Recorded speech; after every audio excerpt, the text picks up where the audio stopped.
34, 4, and 2. No, that is not my IQ. It's his professional record. And even though I'm 6'5" and he's 5 foot, sweet F.A., I still call him sir, and I keep my smart mouth to myself. Scotty Bulldog Olson is my guest today. Reluctantly. This episode is brought to you by First Aid CPR Edmonton.ca. With a basic one-day first aid course that includes CPR and AED training. Certification is valid for 3 years. Participants can select from either CPR level A, C, or HCP to partner with the course. Register online today. Reluctantly. How you doing, Terry? I'm so happy to be here. You know what, Scotty? It's been a long time since we've seen each other. It's been a long time since we chatted. But I got to tell you, we're friends on social media. Yeah.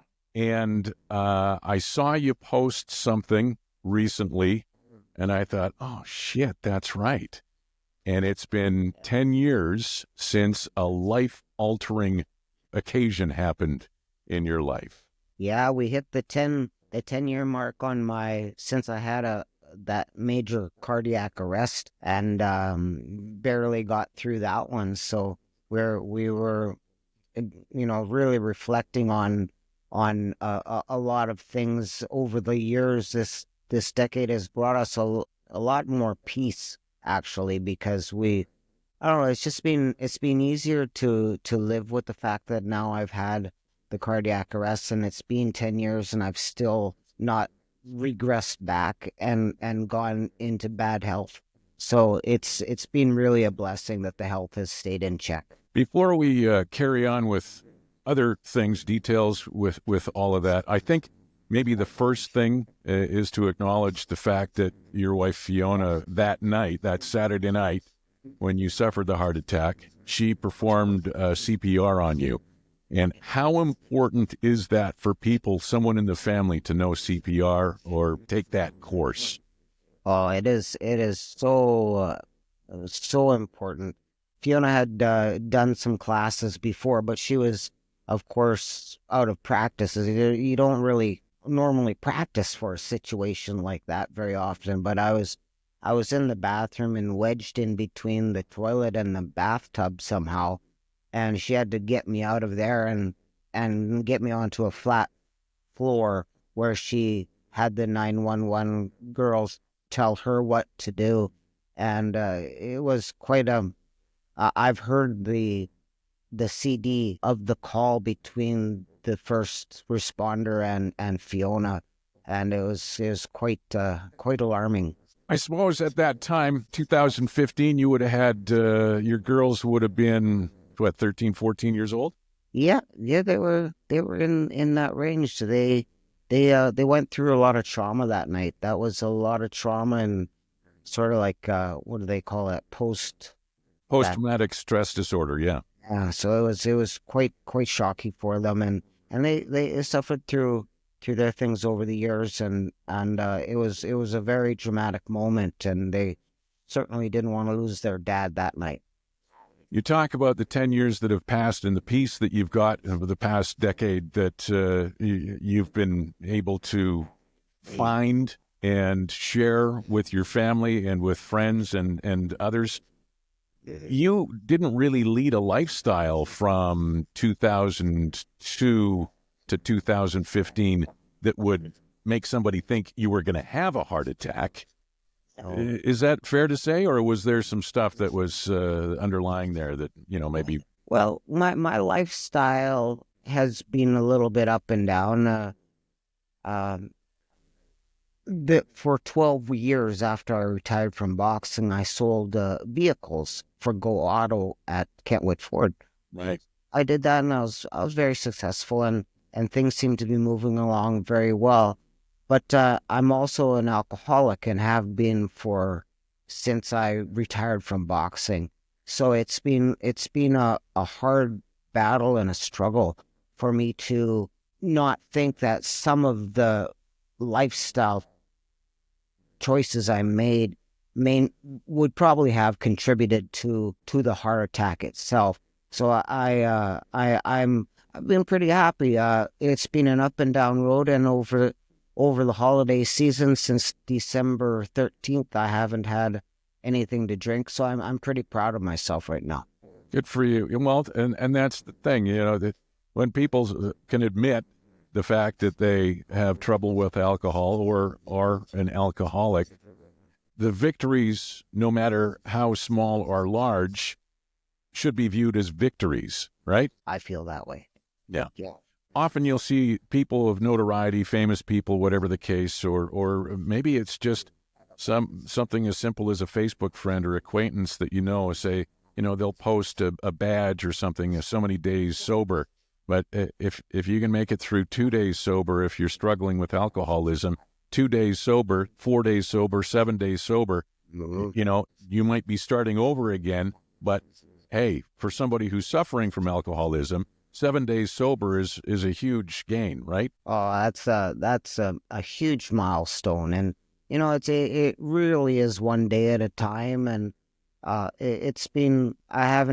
had my moments where I've had a hard time holding it down and holding the sobriety down, but I have some really good friends, and my family is there to support me, and they really want to see me change enough to where I can now in the future be a little bit more responsible and more present for friends and family. I think that's a big part of why I'm pretty reclusive. I'm not very present and haven't been because I've been drunk most of the time. So it's robbed me and friends and family of a lot of years. So I have to get some of those years back. Man, I feel for you, Scotty. I appreciate what you're saying and what you're sharing with me today. I thank you very much for that. Is everybody still rallying for you? Oh yeah. That's I took Fiona to her grade 9 graduation, so we have a lot of history together, and we've been through a lot. Of course, through my boxing career, and her supporting me through that, and me supporting her through her decisions with being in with the educational system. And it's been a very romantic and a topsy-turvy kind of a relationship, but it sure goes a lot better when I'm not into the alcohol. So I think she deserves a little bit of a break over the last 25 years. Maybe not the last 25. I quit drinking for 6 years, and I quit drinking for 2 years in that period of time. But it's something that I have to keep really focused on, and my focus is on making sure that I'm a better husband and a better father and a better friend. Good for you, man. Being a professional boxer and having the career that you had, I would imagine with the relationship and that line of work, there's probably a lot of peaks and valleys, a lot of not only physical exhaustion and everything that you would go through physically, but there's a lot of mental stuff that goes along with it. Particularly as a boxer, it's an individual sport, and it's an individual sport that not a lot of people can really relate to. So how did you find your wife Fiona was able to be there for you, not being a boxer, where you were able to talk to her and talk through things, but at the same time, you might not be able to talk to your neighbors or something like that, because it's kind of like people can't relate to what you're going through as a professional boxer in the line of work that you're doing. Fiona and I, that's a very good question. Fiona and I had have the kind of relationship where we do communicate very well, and I think that's been a big strong suit as to why we've been together for so long. So we communicate very well together, and she kind of has been able to keep me a little bit, well, when she's had to keep me grounded. I mean, that's been that's a very important thing, is to be grounded and not forget about that it wasn't just me getting to the pinnacle of boxing or a pinnacle alone. I did it with a lot of help, and I had a lot of support, and I had a lot of fans that pushed me, and I was really, really blessed. But she's been able to talk to me in ways and put things in ways that are a little bit beyond what my friends or family would usually say to me. They're a little bit more guarded, and but she kind of puts me on the spot and leaves me accountable for stuff. So I think that's been a big plus. Just our ability and our nice way of communicating. She's been able to help me through some of those tough times, and most of the tough times were the business part of boxing. The business of boxing is pretty brutal, and I struggled with things, try to do things myself. Learn that you should never uh, shoot the horse you ride in on. I've learned a lot. I've made a lot of mistakes, and I've done some good things too. But my mistakes have been able to form me better as a person. Fiona, you said that you went to grade 9 prom together. So you've known each other for a very long time. You are we're a professional boxer now, a retired champion. Fiona, not a boxer, but as a boxer, I would imagine as much as it's the pugilistic sport that it is, where you're fighting. Did she save you from fighting yourself a lot of times through your career? I would say so. I went through some moments where, I've always tried to be an upbeat person and always thrive on the passion that I had inside to make sure that I could overcome obstacles or get ahead and continue to pursue my dreams.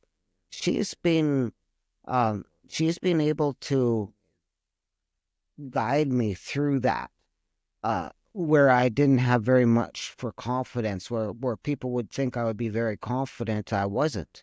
And, I didn't think that there was much of a future, and I didn't have that fortitude to go for it anymore. Uh, and through her words and some of the supporting things she said, because she knew boxing was something, and achieving my goals was something that I really wanted to accomplish, and she wouldn't let me give up. So she helped me in those tougher times where I did actually feel like giving up, and she stepped in and changed my mind around. So it's kind of like she stepped in the ring and started fighting you, like fighting you to urge you on. But boxing is a sport where, like you talked about the team being behind you and having so much support from family, friends, sponsors. But once you get into that ring as an individual sport, there is a lot going on there. So there's a different confidence in the ring than there might be outside of the ring. So did you find yourself in a situation where your confidence in the ring was really up here, but then outside of the ring? Is that what she had to help you with more? I think so, because I had some issues with, of course, throughout my career, breaking my hands, and that was breaking my hands in fights, and usually that was early in fights, and continuing to fight with them broken until the end, and that plays a lot of trauma in your mind. There's always something in that when I stepped in the ring, it kind of played on my confidence, and I always wasn't sure what was exactly going to happen. I hope for the best, but Fiona was able to help just be that guiding spirit, and if you break your hand, that it's not like it hasn't happened before. I've been down there through this. It's not something that I haven't gone through before. So she was able to help me believe that, and to be able to step in the ring with a little more confidence that my health would hold up in the ring. At the same time, it's like a hockey player. If a hockey player is going in there with a crack in his hockey stick, he's not going to be confident that he's got the tools to do the job. If you're going into the ring with a hand that is still not fully healed from being broken prior or previous surgery, something like that, I can see certainly how that would mess with your head. Yeah. It was very, very, very trying on me, and the pain emotionally, the pain physically was something else, but emotionally it was so hard to go through that, and to try to do your best, and then have people evaluate you on your performance, but you weren't at your best because your hand was broke for 10 out of the 12 rounds. So how can they really put judge to how good you really were? So I think I was a little bit better than some of the critics in the United States had said, and throughout some of the world too. They were a little guarded to give me my roses, but I still think that.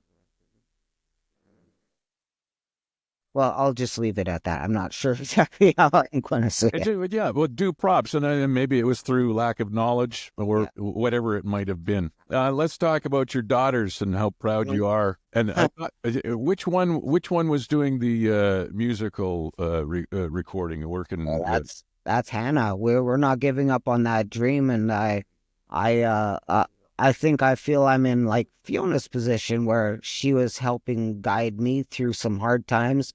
I think I've gone through a lot of things to be able to help her go through some. Music isn't the easiest business to get into, and to, there's a lot of things to it, and I know boxing, but I it's not like I know the music industry, so it's been difficult, and I've helped her, I think, retain her confidence and continue on, and I'm just hoping for a bit of an explosion soon. How long has she been doing music? She's been doing it for almost 10 years, or yeah, it's been about that long. She's still at it, and she has so many songs, and it'll be nice to get things recorded. I have a few things that will help me financially. I hope, because I'm not in the best position of all time, but I can get financially, hopefully, in a little bit of a better zone, to where I can help with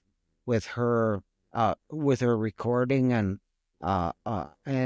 to invest in that a little bit for her, more than we've been able to. Well, that's great to hear. There's also take advantage of a lot of grants that are available for musicians, particularly ones that are starting out, and I wish her nothing but the best. So Hannah's in music, and Ava, your older daughter, she's must be around 25 now. What's Ava into? She's an educational assistant. So she's been working in schools and helping teachers out, and helping kids. And a lot of the kids she's worked with have disabilities, and she's been doing that for a period of time. She still has some schoolwork she's doing. She has not given up on that, and is still involved in classes. And just it was a hard year. It was a hard year because I was unfortunately not in a good space with the drinking stuff, and I had the girls stay with my mom for a while, just to have a little bit of a distance between all the drama that I was causing. So they ended up moving in with boyfriends, and great boys, just great boys. I couldn't be happier, and it's really nice, but it was hard for them to leave the nest, and not just not be here on a regular basis when I've had time to take them around, or be Mr. Chauffeur, or I haven't had that. Well, and drinking took a lot of that time away from me, so it's been a struggle. I think the health part has has gotten me a little bit, I got a little bit depressed with, I ended up being diagnosed with Parkinson's disease. So that was something that I didn't expect or foresee something like that happening. But a lot of people live with Parkinson's disease, and there's a lot of medication that's out there. And I'm on medication now to keep me from shaking and bobbing and weaving too much. So that part's been good, but it was just a little bit of a setback to push me forward to any other goals that I sort of aspired to get to. Reluctantly. Today's show brought to you by Nate.ca with CPR and first aid training. Nate's CPR and standard first aid training courses will help provide you with the essential skills needed to respond to medical emergency or accident-related injuries. You can register at Nate.ca. Reluctantly. With the kids being in the 23, 25-year-old range and you retiring in 2002, they were obviously too young to see you as you were, fighting out the end of your career and then retiring. Have you gone back and watched any of the fights with the girls so that they see what their old man did? Yeah, it wasn't that long ago during Christmas holidays, and I Googled one of my fights and I said, "Girls, come over here." And so they maybe they didn't want to really watch it, but I forced them to. And it was one of my more spectacular knockouts. And it's just for my family, the novelty has for sure worn off. So I don't have that juice anymore in the family. But it brings me back a lot of nice memories, and I had fun with you. You and I were in we didn't box together, but we were in the ring together with different opponents. You were in with Peter Sugarfoot Cunningham, and I was in with James Monsees, and we were outside Superstore in a ring outside in the parking lot. You know what? It's funny. I was going to ask you about that, and it was, you're right, it was an exhibition that we were doing. I believe it was for a celebrity softball game or something that was happening at John Ducey Park, which down in the River Valley. But they had all of these things happening, and they had to set up a boxing ring. And you're right, you were boxing against James Monsees. And at the time, I believe James and I were working together at the old K97. So James had a little bit of a boxing background. So he and you did like 3 1-minute rounds or whatever it was. Then they put me in the ring with Peter Sugarfoot Cunningham, who he was he world champion kickboxer for his division at that time? He was legitimate world champion of probably a handful of titles and world champion of kickboxing. And yeah, he was so talented. I remember exactly what happened, too. They told me, and they may have said the same thing to James with his bout against you, but they told me, and Sugarfoot, I was 6'5", but I was pretty wiry. I think I only weighed about 160 pounds back then, but Sugarfoot, he was, maybe 5'10", 6 feet at best, something like that. But they said to me, whatever you do, don't go in there and just fake it.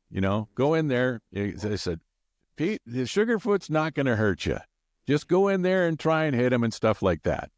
So I go in there, Mr. Dum Dum DJ, and it was just, he's doing one of these back and forth, bobbing and weaving, and I was throwing punches and missing, and he would kind of, go in and let me hit him in the shoulder or the chest or whatever. But then there was that one where I just happened to be on the right foot, on my back foot, my front foot, and just locked my arm just as he brought himself in. And then I caught him right in the bridge of the nose. And then that's when I just saw his eyes go like this. Oop. Well, he kicked me in the back of the leg twice on each side, and then twirled around and booted me in the jaw. My jaw still cracks to this day when they chew. He kicked me in the jaw. He punched me in the face. He was kicking me in the back of the legs, punched me in the chest. My nose was bleeding, but I'm telling you, Scotty, I didn't go down. You did not. You did not. You had a lot of balls, and you stuck in there. I was I know how I was going on James. I was kind of putzing around and trying to have a little fun, but I was still boxing. Peter was using his feet, and I thought took advantage of the situation a little bit, and I thought he went harder on you than he should have as a professional, and I was quite mad at him for a while. So, but no, I had your back. I thought you did a really good job. Well, thank you. Thanks for being in my corner. Yes, sir. Scotty, when you were fighting, how, before you retired, I don't know if it changed. I'm not a super, smart guy when it comes to the background of all of the boxing stuff, but when you're fighting and as you're going from amateur to pro and through, the weight of the gloves change. Is that correct? In fact, the heavier you get, the weight changes in the gloves. They, for fighters my size, they were always 8-ounce gloves, but you get up to that 135 or 147-pound kind of weight division, and the gloves then go up to 10-ounce gloves. So that there is a bit of a change as the weight goes up. Okay, so even in amateur, you're wearing 8-ounce gloves, like when in the Commonwealth Games and Olympics and that? That's a good point. I left that out. Sorry about that. For the amateurs, it was 10-ounce Okay. gloves. All right. Yeah. I'm just So- wondering. Puffier. I'm just wondering because we were just talking about how what did you have, 4 hand surgeries or 6? I think 5. 5? Okay, so I'm right in the neighborhood there. Yeah. And you just, even if you have a healthy, non-broken hand and you punch something like a heavy bag, or you punch, like one of those jiu-jitsu dummies that are made out of the rubber, neoprene, whatever it is, or if you happen to be in a situation where for some reason you have to fight another person, you punch somebody, it's a heavy blow to a part of the body that has all kinds of bones, right? Sure is. Even if you have 10-ounce, 8-ounce gloves, the impact there, not only on the hand, but then the wrist, the elbow, and the shoulder, and everything like that, it's tremendous impact. I don't know what it is, pounds per square inch, or if that was ever measured with you, but it just got me thinking, you break your hand early in a fight and then continue to fight 8 more rounds with a broken hand. I can't imagine the pain threshold that you have to have in order to continue for something like that. It was, the pain itself, when you'd rather get hit in the head way more than hold your hand up and block a punch, because it's going to hurt too much and then you can't close your hand or make a fist. So you don't want to throw it with the right hand, or which in my case is my right hand. So I would throw it and try to keep people honest, but not be able to get their attention enough to get them out of there or get them into any serious trouble. A lot of the breaks in the fights, it was just hard mentally to go through, because but I learned, I had some experience. So like the first time I broke my hand, it was kind of a freak accident, and I just broke my hand. I'm a boxer, and it happens. So it's a freak accident. So after that, they thought my hands were very brittle. So they started overwrapping my hands for all my other fights, to the point where I couldn't make a proper fist. In not making a proper fist and having the strength and the punching power that I had, that really was the reason, plus the impact, was the reason why the bones kept breaking. I just didn't have a tight enough fist, and I had too much for hand wraps. It had not as much to do with the size of the gloves, but what was underneath them.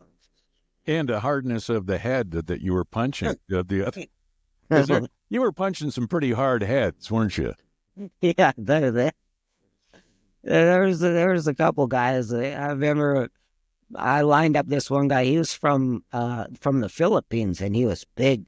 he was bigger than me, and he came in with an incredible record, had beat world champions before, and I decided I was going to hit him hit him with my best shot.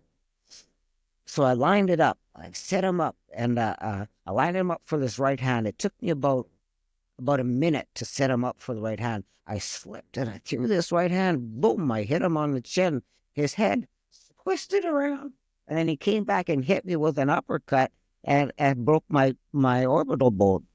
So I was in a lot of trouble in that fight. My eyes completely swelled up.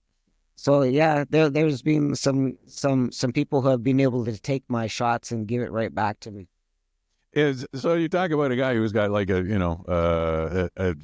stone jaw and Yeah. able to come back and break your orbital bone after that. Was there times where you'd be fighting somebody, whether it was pro or amateur, where you went into the ring and then you hit them and they went down and you went like, what? How did that happen? Like, how did they go down so easy? Was there conversely, was the opposite happening as well? Yeah, there was a handful of fights. It's hard to tell because you're bringing in people that you've never seen them fight before. They might have a rating, or sometimes they might have some sort of a belt, or they're coming from a country that you just can't, that doesn't have them promoted very well for the fans on television. So you don't see their fights. You don't know what's going to be in front of you. And a couple of these guys, I would kind of figure things out when we'd go into the ring for the instructions, and we would touch gloves just before the fight. And depending on how they touched gloves with me, it was at that point that I knew it might be a long night, or it's going to be a little easy. So I was pretty adept at figuring that out. But there were times where I had a couple easier opponents. In fact, in Edmonton, and I touched the gloves, and oh no, this is in my hometown, so I'm trying to go as many rounds as I can to give the fans a show. There's no sense trying to knock somebody out. I already know how to do that. They've already seen it, so I'd rather give a little bit of a show and get them to the ropes, and you hit them with something, and all of a sudden they're about to go down, and you hold them up for a second, and you back away, you let the referee give them some time. And so, yeah, I was a consummate professional, and always tried to give the fans my very best. Well, you fought a lot of your fights were right here in Edmonton. How important was that for you? I read that you just loved fighting in front of a home crowd. Oh, did I ever love that? There was, I remember watching Willie DeWitt and Ken LaCusta fight. And in the arena, they had two sides. There's lots of people for Kenny and lots for Willie, and they would scream, Kenny, Kenny, and then Willie, Willie. And I thought to myself at that time, what a blessing it would be if I could have fans cheering for me in that fashion. And it was, it was Roar of the Crowd, and that's what my book is called. I'm just getting my autobiography edited, so that'll be out, and it'll give people a bit of an idea of what I went through. But that Roar of the Crowd was something that was so endearing to me. And coming from Vegas, in those fights, that was really fun. They really supported me. And at home, it was just a different ball game, where it was just Vegas times 10 or 100, and the cheering. I didn't make that much money over my career, but I sure earned. Well, I shouldn't say I earned it. I was paid for in full by the fans cheering for me. That was my payday. I can't imagine being in a situation like you were, where you can look, and I know all the lights are shining in on the ring, and you can only see so far back in the rows of seats. You might not be able to see completely back to the Shaw Conference Center, Convention Center, wherever the fights, the Agricom, wherever the fights may have been, but out there's somebody who's sponsored you, somebody who's supported you in some way, somebody that's hosted you for an autograph session, and all of that hometown stuff really does make a huge difference. Oh, it's huge. The respect the fans give, and I've even though not a lot of people know I've had the alcohol problems, but the ones that do have still been supportive of me even in that capacity. So I've been able to still have retained a little bit of respect from people, and now I'll just make sure that I don't overdrink, so that I don't blow the little bit of infamy that I have. When you were fighting at the flyweight weight class, did you find that most of your opponents were, everybody's the same weight, or supposed to be? Did you find that a lot of the guys were the same height, or was there a big discrepancy in height between all of you, or all of them? And Yeah, I was a little shorter and stockier. Yeah, I kind of, I always carried I wasn't as tight, like muscular ripped. I wasn't that kind of a fighter. I kind of was a little bit of a jelly roll, I guess you could, and some so I still retained a little bit of weight around my stomach, and I'd kill myself to make weight, and it was a disaster. So the guys I was fighting would typically be very skinny, long arms, and quite a bit taller than me. But I had boxed these people all my life, so it was nothing new to me. I knew exactly, what I had to do in the ring. But I really regret, because I had a lot of boxing ability. I could box on the outside, scoot around. I was able to make people miss, counter punch. I could do it all, but I didn't do it all because people didn't enjoy watching me fight like that, and it bored the tears out of me too. I liked going for it, but I wish I do regret not having some of the fights where I broke my hand, and I should have boxed on the outside a little bit more, because I was able to, and box and move, and I should have done that instead of trying to go to war with a broken hand. I had more ability, and I didn't show it all, so that's a big regret. The come forward straight ahead sort of style that you had, and maybe your body type compared to the other fighters that might have been taller and skinnier, probably contributed. I know you had your nickname Bulldog long before you were pro. You had that when you were still an amateur. But that probably had something to do with how you got that nickname. You think about it, the Bulldog is, just coming at you. You're going straight at somebody. Bulldog's not dancing around like a chihuahua. Well, it's just from the very beginning of me boxing, and I just didn't do well on the outside with being have a space between me and my opponent or my sparring partner. I didn't have very much success whatsoever. So, and it was when I got close that I could sometimes land the odd shot that would give me some confidence to or ring somebody's bell a little bit, so that I would continue on and not cry in the bathroom. So I was able to be pretty aggressive, and I really enjoyed that. But I still could box, and I really wish I would have showed that element to the fans. And I think how people look at me as a former fighter, I think that they would see me in a higher, some sort of a higher capacity than what I'm thought of as being a brawler in my career now. Reluctantly. This episode is brought to you by firstaidcpredmonton.ca. With a basic one-day first aid course that includes CPR and AED training. Certification is valid for 3 years. Participants can select from either CPR level A, C, or HCP to partner with the course. Register online today. Reluctantly.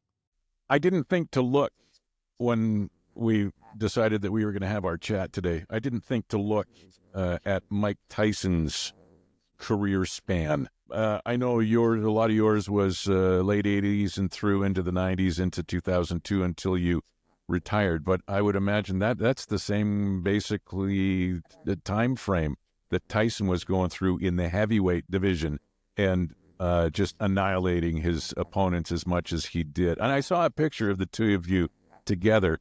Did you ever have any sort of friendship or anything, camaraderie with Mike Tyson? Yeah, it was camaraderie. It wasn't really a friendship. You know, he usually had people around him, but one of the nicest people, one of the most giving people that gave me attention and gave anybody that would come up to him, a moment for them to spend a couple moments in talking to him. This is a great man, and we did. It's not like we hung out in Vegas, but when he came here and did a little bit of a show at the River Cree, I went in for an autograph to see him that you must have saw, and he said, "Bulldog," when I walked in, and it was really nice that he remembered me. And we had talked a little bit before, but he is, just one of those fighters that had a style that I really fell in love with, and there were certain things that I would try to emulate through what he had done, and be a little bit successful at doing it. I wasn't a powerhouse and a crusher like him, but if I hit somebody, they would certainly know about it. Yeah, there's no question about that.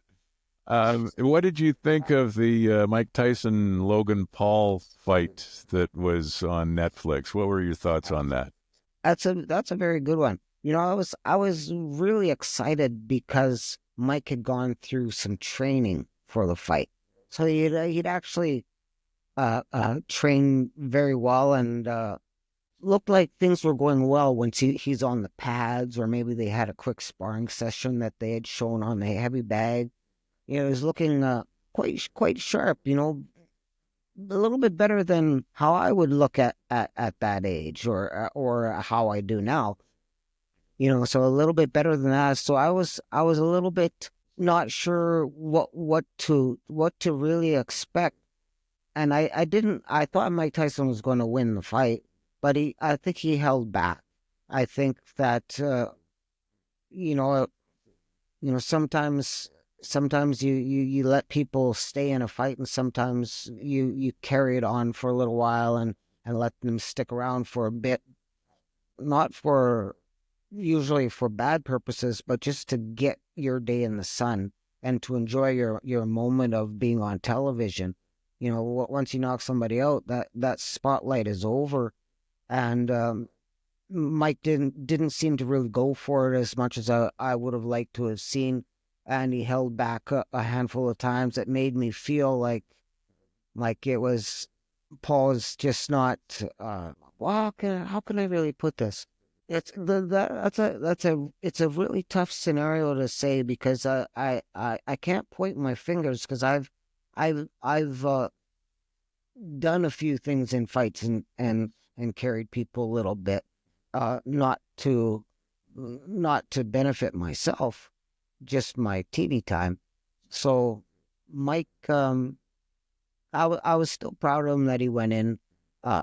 He's gone through so much financially and emotionally, stuff with his family, and it was nice to see him enjoy a day in the sun. It really was. And regardless of whether it went more rounds than it should have, or that maybe Mike could have gotten him out of there a lot earlier, he enjoyed his day, and those moments don't come around very often once you're over 50, and I think he'll retain some of those moments for the rest of his life. So what is he, 58, 59? You're 56. You're going to you've got your 57th birthday coming up here in February or Ah, so. yes, sir. Hey, Yes, isn't that something? yeah, I know. Well, it's hey, in December I just turned 60. For God's sake, can you believe that? Congratulations, Derek. Oh, unreal. That's 60 years awesome. old. Hey, That's awesome. talking about other fighters, I don't know what weight class he is in, if it's the same as what you were in when you were fighting. What are your thoughts on Floyd Mayweather and the way he was going through his heyday? Floyd's he's been pretty phenomenal, very smart. You know, he was signed with Top Rank, who I was signed with as a promoter, and he got to a point where, you know, he bought himself out of the contract and was smart in the ways and had smart people around him to guide him, but he had faith in himself, lots of confidence, was able to beat, gosh, I think he beat 21 or something different world champions that he fought. So he has a career that is unparalleled in a lot of ways. You know, I think he had a really good coach in the ring with his dad and with, I guess it would have been his dad or his dad, I guess. And I think his team was good. I think that helped him because it isn't just one person. There's got to be a team involved, and that team has to have its own strengths for things to move forward and to be good and successful. So, but he is a great fighter. Not my style of fighter to watch. You know, I would rather watch somebody like Mike Tyson. But Floyd he had the ability to make you miss by a quarter of an inch. There's been a few fighters that have been technically sound like that, and he could make you miss by half an inch and knew exactly what he's like a Wayne Gretzky of hockey, where he anticipated what was going to happen and could adjust his own talents to maximize his ability. Canadian boxers, is being Canadian a challenge? Is it a drawback? Is there, something that prevents them from being on the world stage, like maybe an American boxer or a Russian boxer that we've seen so much of in the past? Going back to Sonny Liston, Muhammad Ali, Mike Tyson, all through all of that stuff. And I know we've had our Willie DeWitts, we've had our Kenny Lacustas, our Scotty Olsons, and even Jelena Mrjenovic. Mm-hmm. Is Canada's boxing, and is boxing today, got as much of a future that it may have had back in the 80s or even in the 70s during, like, in the 70s, we used to watch Muhammad Ali, Joe Frazier, Ken Norton, all those guys, and it was a big deal. Is it like that now? I still think it's a big deal to the people that are involved. There are less people involved. I guess it starts in the amateurs too, where in the amateurs we used to get some decent funding as being a part of the Canadian boxing team to travel internationally to get that experience that we needed to start boosting our career and fighting different countries, different styles of fighters. So we had pretty good funding, and now the funding is seeming to not be there. I'm not sure exactly how the money works these days, but I know that there are a lot of fighters that aren't getting the ability to go to fight internationally, that have to pay out of their pocket to be able to travel and to take on better opposition in different tournaments. So, I that's been a big hit. Jelena Mrjenovic. Yeah. Talking about Canadian boxers, a smile comes on your face when I say her name. Jelena is just such a wonderful human being and such an amazing athlete all at the same time. What do you know her well? What are your thoughts on Jelena and what she's still doing? Well, watching her come up from the tail end of her amateur career, I was still a little just a little bit into my own career at that time, where I was just fading out and stepping out of the limelight. So watching her progress the last little bit of her amateur career and then turn professional, um, I I have yet to see somebody that has. There's one more fighter, Ryan Ford, that has discipline like I've never seen before, and Jelena has that as well. And there's a tremendous discipline, uh, and a focus on goal achievement and goal setting, and Jelena has such a great personality that she is so endearing to people that come up and talk to her. You can't leave a conversation with Jelena and not be happy about it. It's just that it brings. She has a glow about herself, and a vicious fighter in the ring too. She can. She's really, really super nice, but she's got a mean streak, and I've seen it, and I shook my head and smiled a few times, and just, oh, this girl has it. She has that eye of the tiger, and I'm happy that she has done so well.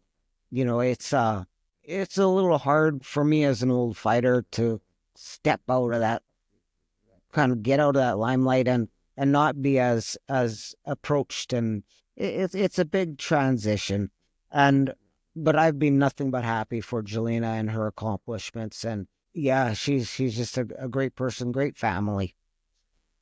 Scotty, I know you're dealing with the things that you're dealing with. Do you find solace, or do you go to the gym from time to time and still help out young fighters or amateurs that are coming up, or is that something that you've not gotten back into, or what? There have been periods of time that I've done some help. I've gone to some gyms and helped out. There were a few fighters that were available that wanted my help, and I spent some time, some young pros that I helped out in the gym a little bit. I really enjoyed that. But I was just not trying to make a living doing it. I was just having fun and offering some tips. So that's I really enjoyed that, and would continue on with it, and maybe get back to it, Lord willing, if I'm able to stay off the booze and do my job with that. That's going to be very important, because you can't go holding hand pads for a young boy or a young girl and smell like alcohol. So there's a few things that I have to yet better myself at before I made a real conscious decision that I would be really able to help people. At this stage, I've needed help, and I've needed more so of my focus has a little bit been on myself and trying to get better. I go through some severe depression, and that sort of has stemmed from the brain injury I had from the cardiac arrest I had. I didn't have oxygen for quite a amount of time. So it was I guess I had some setbacks there. So going through depression, and then losing confidence in myself. Uh, I'm really praying that that my book coming out, hopefully it can get published, and it can be something that people will enjoy reading about my career. How uh, how soon can we expect the book? You said it was being edited right now, and you've been working on it for a few years, right? Oh yeah, 23 years is when it started. It was going to be, but I had a lot of life that I lived, so I was able to add a lot of stuff to it, and uh, yeah, it's been a long process. So I've finished it about 2 years ago. There's still some editing being done, and me revisiting it and changing just a couple things. Publishing, I don't know the book business very well.